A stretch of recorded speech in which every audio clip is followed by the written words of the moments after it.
welcome to Don's Manufactory. Well, as you can see, Betsy is up in the air.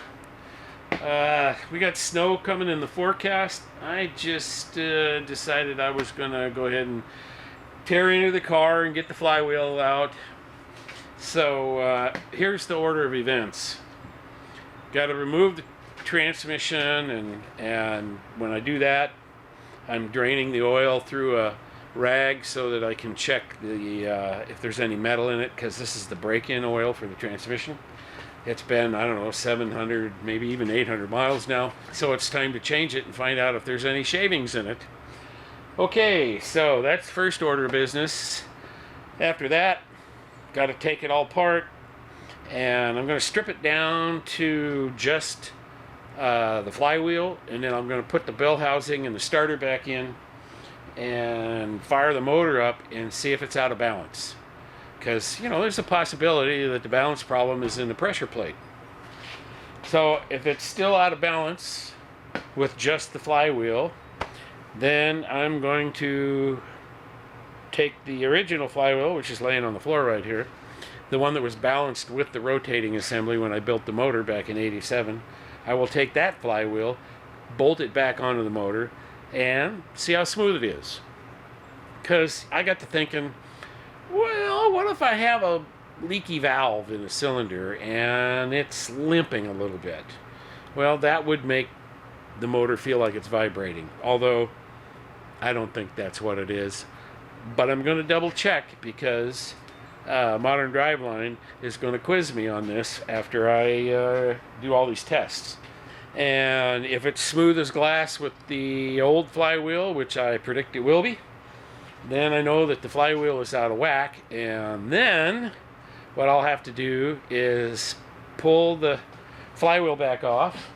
I will also have to pull the front damper off the front of the crank, take the damper, both flywheels, to the balance shop, and what they're going to do is bolt it all up on a 289 crank or a 302 crank, either one, and they will put the original flywheel on and balance the entire assembly using the bob weights. After they get the whole thing in balance using just bob weights, then they will pull off the old flywheel, put the new flywheel on, and whatever out of balance it is, they will then balance the assembly again, working only on the flywheel.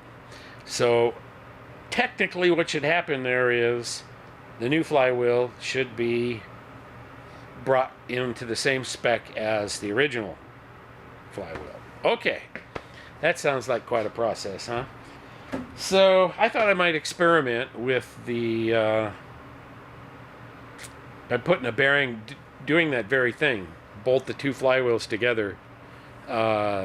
They could be back to back even, and do them 180 out, which I'll only be able to use 6 bolts doing that because of the offset one, and then put it on a bearing on a shaft and just spin it and see if I can see an out of balance, because I think the new flywheel is out by at least ½ an ounce.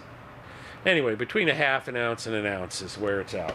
Anyway, that's the process I'm doing. So I'm about to dive under the car and start this whole thing. So I'll just take you along with me. I'll do it in time lapse because it's a hell of a lot of work. And even then, you're probably still not even going to see the whole thing. I won't probably shoot the assembly of it, because I already did that when I put the whole thing together the first time. We'll see. If you guys get in my way too much, the screen's going to go black. Okay. That's it. Let's get to work. Okay, just underneath the car, draining out the fluid. That's as simple as that. Notice the clip's holding the rag in place. Okay, well, I'll just whip this around so you can see it. But there it is. There is no metal that I can see in the rag. Okay, as you can see, that's what came out of the transmission. What I don't know is, does this make it okay? Is this standard braking oil? Has this much metal in it? Holy smokes. But that's not good.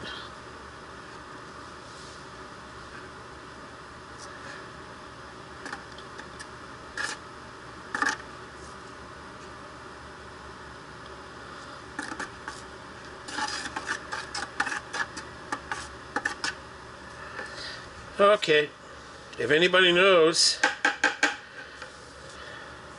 what that means, is that what I expect to see for standard braking? And away we go for the disassembly. First goes the exhaust system. Now this kind of pained me a bit because I ended up having to cut the exhaust down. I probably should have put a union back there. Maybe I will this time, so that it's easy to do this without having to cut and re-weld the exhaust. There I'm undoing the rear muffler mounts because I need more room. I got to get over the top of the pipes to get the rest of it cut. It's a cinch she's going to be loud when I'm testing. Oops, smacked the camera. I do that several times here. You'll notice all of a sudden the camera just goes flying. All right, so now it's let's get the cross member down, get all the stuff disconnected from the transmission. So over there in the background, you can see me pounding on the exhaust pipe, making more room for the emergency brake bracket. Drive line's out. Sorry, battery died. And out goes the transmission. Simple. Yeah, if only. Alrighty, undoing the starter and the bell housing, and we'll get that down. It really didn't take all that long to get this all busted down. It's mostly me, waiting to get the crick out of my back so I can get it done. Okay.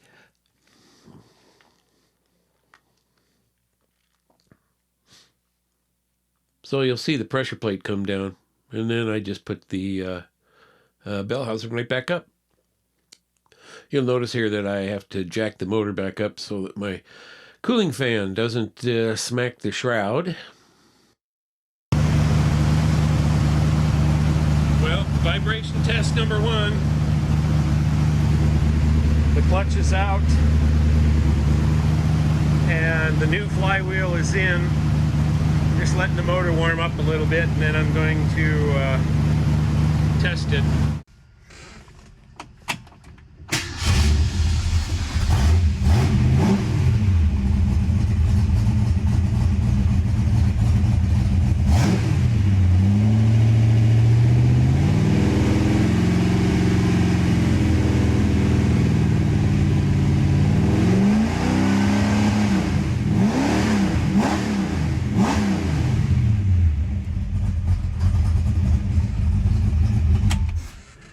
Well, smooth as glass with the old flywheel. I thought I would show you where I'm at now that I've done the balance testing on the flywheels. This flywheel here, the original one they did for me, perfectly smooth. This one vibrates. It vibrates less with just the flywheel than it does the clutch and stuff, but I think part of that is because I've got the back of the motor sitting on a jack, so part of the vibration is being damped by the floor and not being transferred to the body and the stuff, so I don't notice it or feel it as much.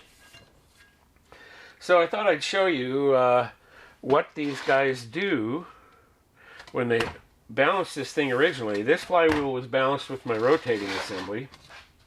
And you'll notice that this disc has a little strap right here to balance the disc. And the pressure plate, see there's a little 0 stamped on the flywheel right there. And there's a 0 right here on the pressure plate. And that is so you index the pressure plate to the flywheel the way they did when they balanced the motor. Well, obviously, that's going to be a difficult thing to do now that everything is being replaced. I'm hoping I can talk them into it. They tell me they're really busy. This is the guys that balanced my motor, or the rotating assembly, back in '87. And then balanced the pressure plate, and of course, check the disc.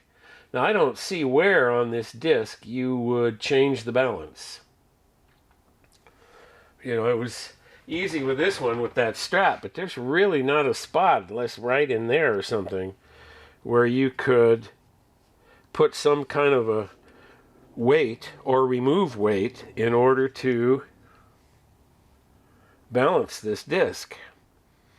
So I don't know, whatever it takes, I guess.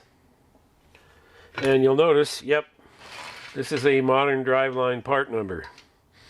And billet wheels, you'll notice it doesn't have a balance weight, as it were. You know, you can buy the ones where that are like this, that has a weight. Some of them just have a weight that screws onto the back. So they make all the same flywheel, and then you either put a 50 ounce or a 28 ounce weight on it. In this case, what they do is they drill the opposite side. So where it needs to be heavy, they drill and lighten the other side. So that's what these holes here are, is supposedly 28 ounces of lightening. I mean, technically, if I looked at this and said, oh, okay, see, there's the offset bolt hole right there.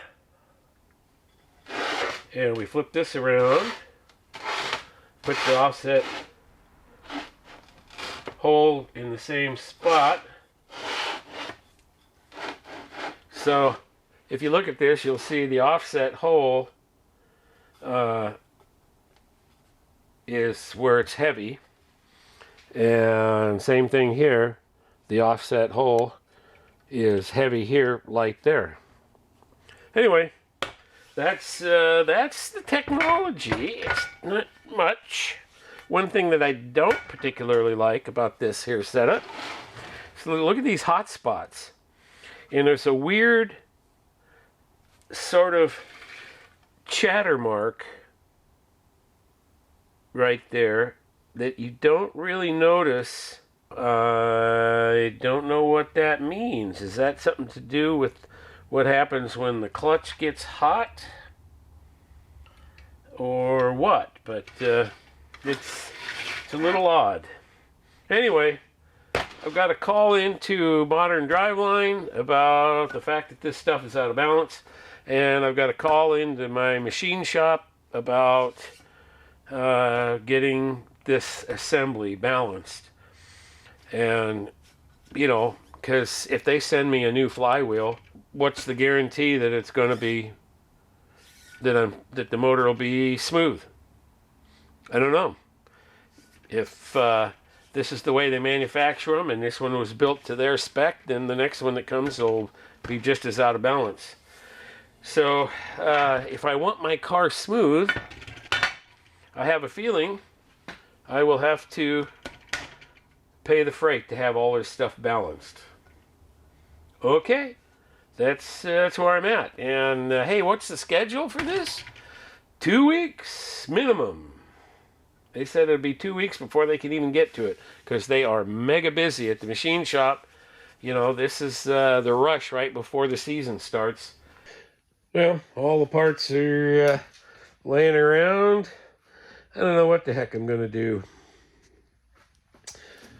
One of the deals is this new water pump that I put in is actually leaking between the plate and the housing of the water pump, and I didn't pull these two little bolts off the top and inspect that gasket before I put it all together. So obviously there's something wrong there.